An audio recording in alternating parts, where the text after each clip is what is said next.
Welcome to the Mrs. R Relevant Daily Draft Podcast. I'm Jim, joined by Drew, and we're going to be going through some defensive line prospects in the 2026 NFL Draft. But before we do that, Drew, it's been 7 days. It is good to see you. How is life in the Midwest? It's going pretty good. The weather, it's about pristine right now. College football, we have another great week of unpredictability, so can't complain too much right now. Cool.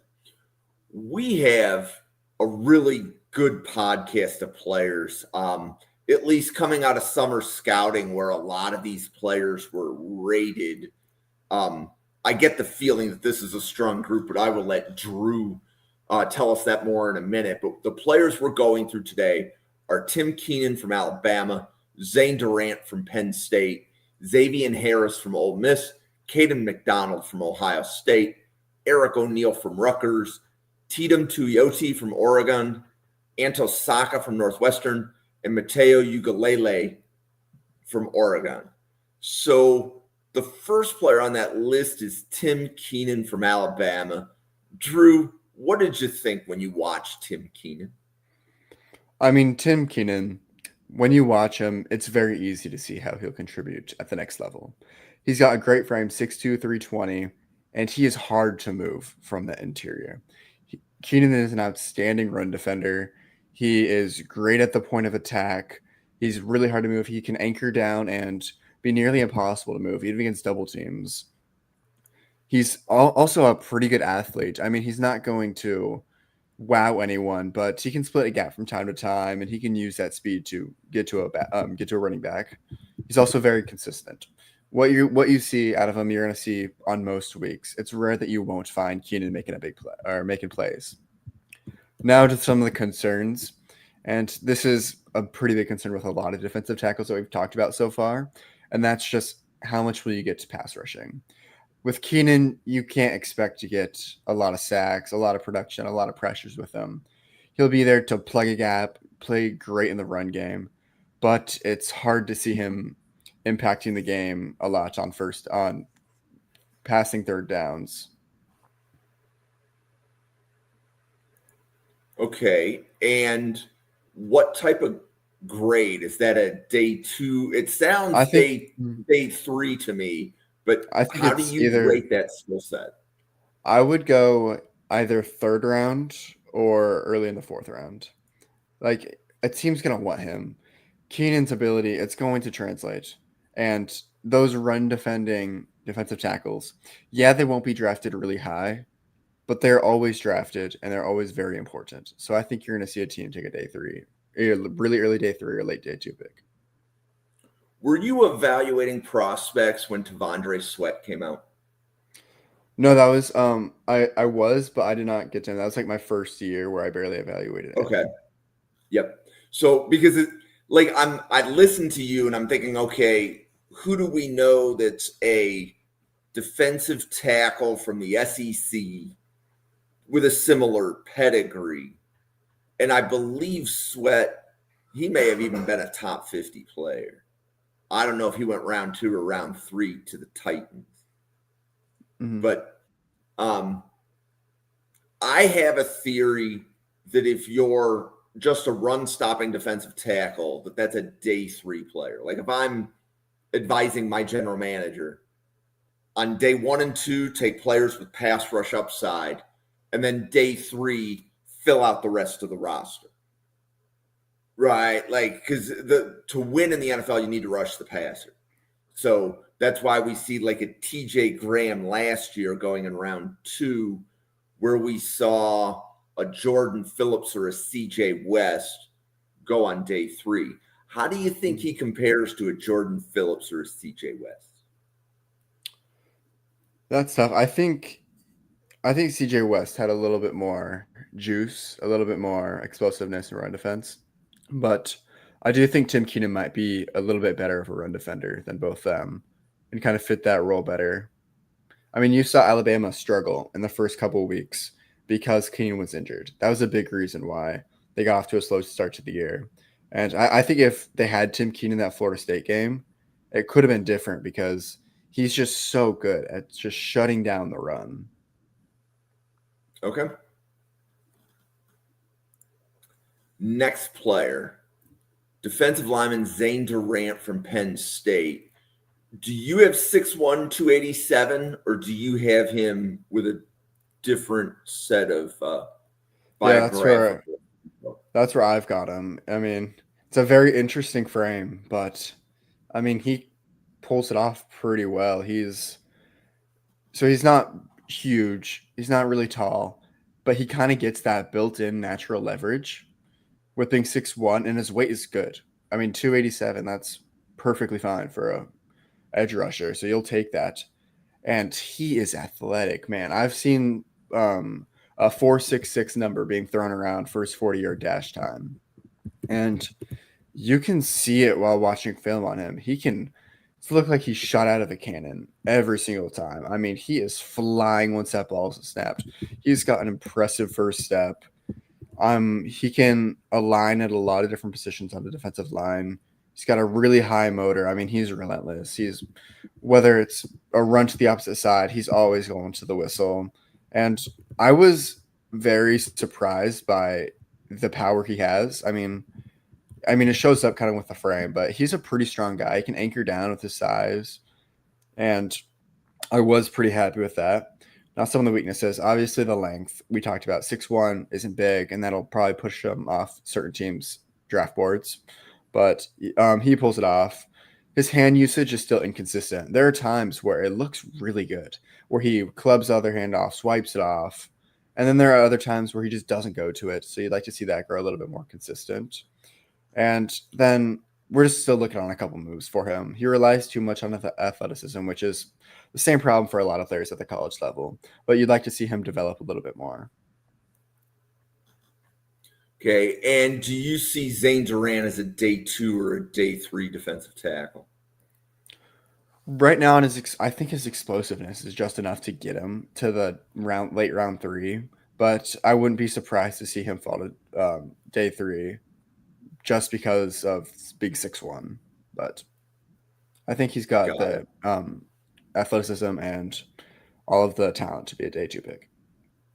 Yeah, and that 287 pounds for a defensive tackle, I don't have the percentiles in front of me, but that's not going to be high. No, it's not going to be high. It's fine, but it's not going to be that high. No. Yeah. So okay, so that was Zane Durant from Penn State coming in late day 2 or day 3. The next player, this should be fun. Xavian Harris from Ole Miss, 6'8", 330 pounds. That's not a misprint, is it? No, it's not. That's what I have. Yeah, I mean, so what do you have on Harris? This is honestly one of my most fun evaluations. I really like Xavian Harris, and I didn't hear a lot of hype going into it, so I wasn't expecting much. But I was really pleasantly surprised with what I saw. I mean, the frame stands out to you. If you're just looking at a scouting report of him, 6'8", 330 pounds is going to flashing lights. That's what you see. And that's obviously amazing size. He's super strong. But what I really liked about him was that he was also, for being that big, he was very agile. He can split a gap. He's pretty fast for his size. It's kind of like the Deion Walker conversation from last year, except I think he's a little bit better of an athlete than Deion Walker, just with his speed and all that. But he's extremely strong. Harris is agile. He's got a great swim. His hands are active. He can bull rush and just push the lineman backwards. There are games. I remember against LSU, Harris just bull rushed the center backwards into Nussmeier, just full power. He can do that because a lot of centers or guards, whoever he goes up against, just doesn't have the mass to keep up with him. So you can see that from time to time. Some of the problems, he has had some off the field issues. He was arrested for, I believe, a domestic violence charge in 2024. So that is obviously going to be a little bit worrisome for teams. But outside of that, his character doesn't seem bad. He can struggle against double teams. He can get kind of off balanced and kind of get pushed around with that. And same conversation we had with Deion Walker. He can kind of struggle with leverage at times. You can just get up really high because it's hard to get low when you're 6'8". But one more note about him. His special teams, he's an amazing contributor on special teams. Like at his base, he'll be an amazing special teams player for an NFL team. He's got 6 blocked kicks in his college career, 1 this year already. He's just gets his arms up, jumps, and it's hard to get the ball up and over Harris. Nice. And are you coming in day 1, day 2, or day 3 on Harris? I'm going to go day 2 right now. I think second round, maybe.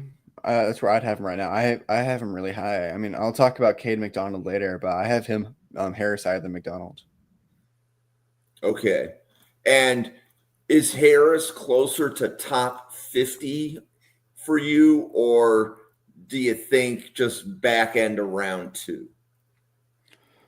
I think talent-wise, he is. It just really depends on the off-the-field stuff. I mean, teams are going to do a full dive into all that. But he was also, I believe in July 2023, arrested with some driving under the influence and felony fleeing charges. So it's really just how off the field will he stay out of trouble and do all that. Got it. And my opinion is that this is going to be a thin defensive tackle class. Mm-hmm. Right? Like last year, I think we saw, 5 going round 1? Mm-hmm. Graham, so. Grant, Nolan. Those are the 3 that immediately pop into my head. Tyleik Williams, I don't remember if he went round 1 or not. You had, he did. You had Derek Harmon, who went round 1 last Derek Harmon, right? This year, if we see 2 defensive tackles going round 1, to me that feels high. Do you think Harris is a top 5 defensive tackle for you right now? Right now, I'd probably put him there. I mean, I still have to watch a good amount that I want to put my eyes on, but right now I would probably put him there tentatively, but yeah. I mean, I think 2 defensive tackles in the first round I don't think that's a stretch this year. I think 3, like my line, if I had to pick a line, would be like 2.5. Because correct. obviously, my over-under would be 2.5. I would agree with that, yeah. Peter Woods he's solidified. Unless something insane happens, he's going to be a first-round pick. And I think Amari Washington is going to be. We talked about him last week, but I mean, his stock is rising every single week. You saw he pops off whenever you watch him. So I think he will be. And then it's kind of Xavian Harris, Kayden McDonald, a lot of those players who I could think a team would take a flyer on. Yeah. So after we get through, we're going to be doing a podcast really similar to this for like the next 7 weeks, where we're just going to take 8 different defensive linemen. We're going to talk about them on the podcast. And then the 9th show, or whatever that last show is a big board, right? Because that'll be right after Thanksgiving when most teams have finished the regular season games. So I look forward to seeing where Xavian Harris is on your board as we finish this process. The last defensive tackle we're going to talk about today is Kayden McDonald from Ohio State. Is 6'3", 326 what you have for Kayden McDonald? I believe so. I don't have the numbers written down. It's kind of poor, but I believe that's what I was looking at. Yeah, around there. So what did you have on McDonald? I mean, he's extremely powerful. McDonald's immovable in the run game. Even against double teams, he would plant his legs and he would not move. And that is so valuable in the Buckeyes defense.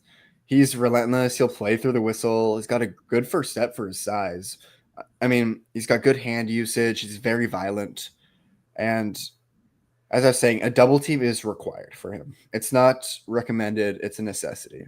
If you don't double team him, he's going to be in the backfield and blow up a run play.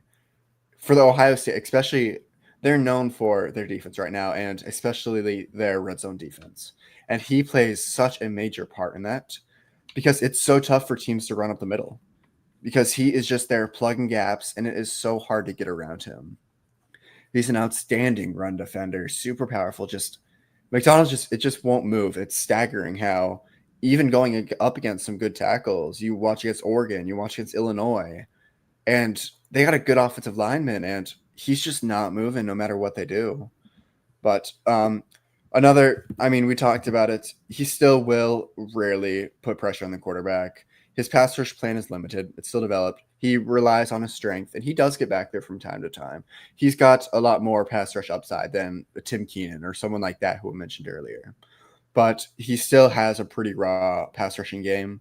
So you'd like to see that kind of develop and go away from the more just straight power.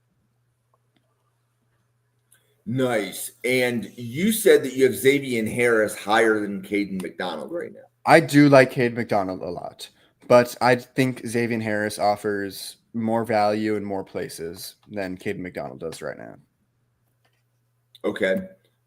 It's not but to say I'm not a McDonald fan of Kayden McDonald.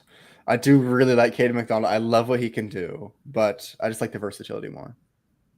Understood. And you have both McDonald and Harris pushing top 50. Yeah, they're very similar grades for me. I mean, you've seen in mock drafts, Kayden McDonald's getting a lot of hype right now. I've seen him in the first round and some. I don't necessarily know right now.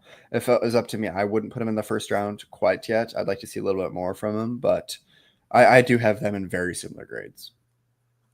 Got it. And recognizing that this is being recorded on October 19th, this is a mid-season scouting report. So players can play 5 games and change their grades significantly. So we're going with the grades based on what we see for the first half of the season. That's what we're doing, hoping that we've identified the right players in the draft. And then we will be doing big boards in December after all the games have finished, when the different draft professors have done their final write-up. Okay, so Eric O'Neill from Rutgers. What did you see and what did you like? Okay, Eric O'Neill, I mean, he's got great burst off the line, a super high motor. His leg drive is relentless. Even if he's in a block, he's still pushing the legs and going forward. He's got very active arms, strong enough to win with speed to power. He's got great flexibility around the edge. I mean, he's excels at bending the edge and getting around the tackle. He's got some of the concerns. I mean, he's transferred from, I believe he started at Long Island, went to, trying to think of who it was. It was maybe I don't know. But yeah, so he's kind of got that concerns, from going up that college. Will he is the strength enough? How will he do against the run game? And that kind of is my concern with him is right now I feel like he's kind of in the danger zone of becoming a DPR in the NFL. He's a great pass rusher. A lot of, as I was saying, he's got juice. I mean, he's flying off the line, great burst. He's relentless, and he's got a couple counter moves. So he's got moves. He's got good arms. You really like what you see from a pass rush standpoint. But it's just, how strong is he? And against the run game, how will he stand against NFL competition? Because plus his size isn't anything staggering. 6'3" is good. 261 is a little bit smaller. You'd ideally like to see that go up a little bit, but yeah, I mean, it's fine. It just raises some concerns. Got it. And do you see Eric O'Neill from Rutgers? You said immediately he profiles as a designated pass rusher. Do you see as him of right as a day now? two? Yeah. Do you see him as a day 2 or a day 3 player? That's I gotta think about. Right now, I would say early day 3. Got it. I just want to see a little bit more, and yeah, just see a little bit more. See a little bit more production. Okay. Next player, Teitum Tuioti from Oregon. Really similar size profile to Eric O'Neill. What did you think of Tuioti? Yeah. First off, I thought he could honestly put a little bit more weight on just looking at him. He carries 263 like it's nothing. So I think when he gets drafted to the NFL, you're going to see him add a couple pounds, which is good. And he's just a very athletic guy. I mean, he's got great burst. I'm trying to pull up those stats right now, but he's got really good athleticism, and you've seen that rush the passer. This year, his stats won't stagger you, but he's got 3.5 sacks, 8 tackles for loss. So he's very active. He can get in the backfield. Um, his he's got a pretty good rush package right now. I would like to see it grow a little bit more. You see flashes of it where his arm usage is good. He uses a move, and that's what I look to see right now. I'm not expecting anyone to have a fully developed rush by him, but I do like what he's shown me. I just want to see it grow a lot more. And then he's just very tenacious. Great motor, plays through the whistle. You won't see him stop. Has great pursuit. He'll chase down someone, and I just really like that. He's got good IQ. I mean, he defends the read option really well. Stays back, stays level against the quarterback. And now some of the weaknesses, I believe. I want to see him, as I was saying, become more consistent. You'll see some of the flashy plays where he's in the backfield immediately, or he does a great move to get to the quarterback. But those just don't come enough. And there are too many plays in between where he's just kind of stagnant. Blocker gets his hands on him. He has trouble releasing. So he gets kind of taken out of plays. And then once again, just a little bit of the run defense. It's hard to be a great run defender when you're only 263 pounds, a lot smaller, and then the tackle going next to you. So you'd like to see kind of that grow. Okay. And then do you grade Tuioti as day 2 or day 3 right now? Right now, I think his athleticism and upside gives him a late day 2 grade for me, but I wouldn't be surprised to see him fall a little bit because the 263 in the run defense. But I think he's talent wise late day 3. Got it. And if this is your first time catching a Draft Professor podcast, we love covering early day 3 players. That's kind of the calling card of this podcast. Is we are looking for every player that we think will be drafted in rounds 1 through 5. And Drew, do you see any way he drops to round 6? I would be surprised right now. Just with his athleticism and some of the flash plays he makes, I would be very surprised. Yep. Okay. Next player, designated pass rush special, Anto Saka from Northwestern. Mm-hmm. I mean, with Eric O'Neill and with some of the players before, I talked about how they had juice, how they were super athletic. Throw that out the window. Anto Saka has that. You will not really find a more athletic player than him. He is flying. He's got a great first step. He's an excellent athlete. He appeared number 56 on Bruce Feldman's freak list. 36.5-inch vertical, 10'4" broad jump. He was a sprinter and shot putter in high school. He ran a 11.5 100-meter dash. Was on the 4x1 team. And you can see that speed and that power translate to the field. He's got great initial burst off the line, and that helps him produce in stunts as a looper. He's just got that speed to get past, get to the quarterback. He's got really good lateral agility. You can see him jump to the side to split a gap or do something like that. He's relentless. He won't stop till the play's done. Plays with great hand usage to displace the opposing lineman. I was really impressed kind of with some of the stuff I saw from him in that facet. And obviously with the speed, he threatens the outside shoulder. An offensive tackle really has to go outside or Saka is just going to fly right past them. I thought his pass rush, some of the things I didn't like, I thought his pass rush plan was questionable at times. There were plays where he had a great plan, countered, and you really like what you saw there. But there are other plays where you kind of thought Saka just went through and he just went straight to the quarterback, having no plan, just trying to either win him with speed or just trying to go past him. It just didn't really work. So you want to see that kind of grow. He's got limited experiments. The developmental traits are still there, but you still got to see him grow. I mean, prior to this year, I believe he didn't have over 400 snaps. So this year's going to be a big evaluation for him. He's looked good so far, but it's going to just good for him to get some tape out there. And as you said DPR specialist. That's exactly what he is right now. He gets kind of eliminated by the run if the lineman gets his hands on him. If he can split the gap, he's great, but that doesn't come enough. He just gets pushed out and becomes invaluable against it. So you just need to see that grow. But, I mean, it's impossible to not like what you see with his pass rushing ability and how athletic he is. Okay, so I love what I heard. Do you see Saka in the top 50? Right now, I do not. I would love to see him grow there.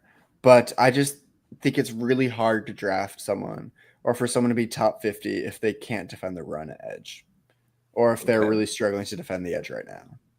I want him to And because I love his athleticism, love his burst, love all that. But yeah, I need to see a little bit more out of the run. I think we're going to have the same conversation with Saka. We're probably going to have it on David Bailey, who's going to be in a future episode. So there's a group of edge rushers in this class with a similar report to Saka. Let's talk about Saka for a little bit longer. Do you see Saka as a 3-4 defensive end or a 3-4 outside linebacker? I think he could play both. I would like to see him see some coverage snaps because he's got the athleticism for it. If he can translate, I think he would be a very valuable 3-4 outside linebacker. As we've said it countless times, but the run, you just need to see him develop in that. But I think it would be interesting to see him in coverage, and I didn't see enough at Northwestern with the tape I watched. Yeah, and I don't think Northwestern's going to use him in coverage. No, right? Yeah. He's probably one of the top 2 players on that defense. I put him top 1, yeah. Yeah. I would love to see him. He's top 2 and he's not 2. No, not at all. And then if you were looking at him him being in a wide 9 like Jim Schwartz defense, to me that's what he screams. Mm-hmm. He's going to be like one of those players that in a wide 9 where he needs players to the inside of him. They're going to fill in the run, and his job is to crash the edge. If he has that, he's going to fit in flawlessly. And I think 100% you said it, but that's Saka's best role. If he can find somewhere like that, he's going to pop on the scene early. Yep. Okay. The last player we're covering today, edge Matayo Uiagalelei from Oregon. What did you think? I went into this kind of question, Watsy, because you see a lot of contention among Matayo Uiagalelei. You see some people who love him and will die on the round 1 hill, while you see others who just don't see the hype. So I was interested to see. I think Matayo, I'm just going to call him Matayo. I'm not pronouncing Uiagalelei multiple times. But he has prototypical size for an edge rusher, and he has the strength and athleticism to produce in the NFL. However, he relies too much on that and still needs to develop a pass rush toolbox. That's a quick sentence synopsis I wrote on him after watching him. But he's got great frame, 6'5", 272, pretty prototypical size. He's got a good initial first step, glimpses of refined hand usage to swipe away the opposing lineman's arms. He's got really good agility and closing speed in the quarterback. He's got surprisingly good flexibility for someone 6'5", 272 to bend the edge and get around the lineman with his speed.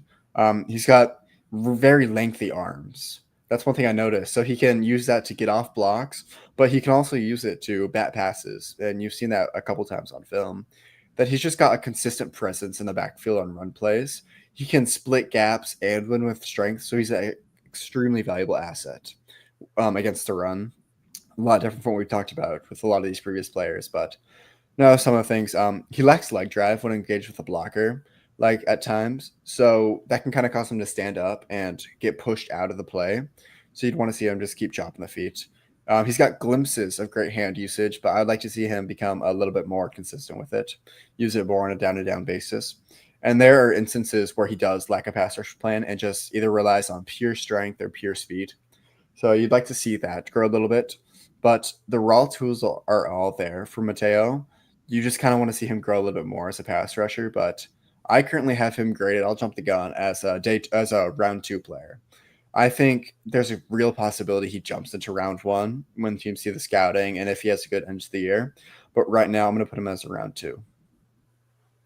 Got it. So we've had on this podcast, like I said at the beginning, this is a really good example of a mid-draft professor podcast because I think Matayo's probably the highest graded player of the 8. Is that fair? Out of the 8 guys that you watch for the show, is he the highest? I'd put him right now, and he was very close to being round 1 for me, but I'm putting him as round 2. I'd say him and Xavian Harris and Kayden McDonald are close, but I'd give Matayo the leg up right now. Okay. So, Drew, would you like to take a minute and introduce yourself to the Draft Professor audience? Mm-hmm. My name's Drew. I'm a college student right now. I write for a New Orleans Saints site online called Who Dat Dish, and I also have a Saints podcast called The Dome Discussions that you can find us every Monday and Thursday, I believe. So, yeah. Cool. Well, I appreciate you getting the Sunday show started for scouting reports. I believe next week we will have more podcasters here. Brian Maffey, Jack Brentnall, I believe, will be here next week as well. If you are not familiar with the Draft Professor, we have daily draft podcasts. We're here at 7 p.m. Eastern and 9 p.m. Eastern every weeknight. We're here at 10 a.m. Saturday mornings. We're here at 9 a.m. Eastern Sunday mornings. I'm going to quickly rattle off the positions. So Monday, which is tomorrow, quarterbacks at 7, and we do defensive line at 9. Then on Tuesday, we do wide receivers at 7. We do offensive line at 9. The offensive line show on Tuesdays features retired NFL offensive lineman Jerry Ostrowski breaking down the offensive line class with Owen. Wednesday, we do corners early at 7. We do defensive line late at 9. This Wednesday, Newt Weston returns from his summer sabbatical, and Newt and Owen will be breaking down defensive line, and they are two of the original draft professors, so love working with those guys on Wednesdays. Thursdays, early, they're doing 2027 draft prospects. Thursday late at 9 p.m. Eastern, they're breaking down the running back class. Friday early at 7 p.m. Eastern, we break down tight ends. It is the last tight end show this week. So that's Sam Teets, Anthony Russo, EJ Holt, Max Toscano are breaking down the tight end class. So if you want to know who the tight ends are, we've already done 2/3 of the tight end class. Fridays at 9:15 Eastern, we have JT Olson and Ian Cummings breaking down the corners. Saturday mornings, offensive line. Sunday mornings, Drew will be doing defensive line. The defensive linemen that Drew is going to be doing next week will include Clev Lubin from Louisville, Damon Wilson Jr. from Missouri, Bear Alexander from Oregon, Anthony Smith from Minnesota, Kenyatta Jackson Jr. from Ohio State, Patrick Payton from LSU, Joshua Josephs from Tennessee, DeMonte Capehart from Clemson, and Mateen Ibaragba, the defensive lineman from Wake Forest. So those will be those 9 players. So that being said, for Drew, myself, for the 100 podcasters at the Draft Professor, thank you for tuning in to this Sunday morning edition of the Mrs. R Relevant Daily Draft Podcast. We will see you on a podcast again tomorrow night. Thank you very much, everybody.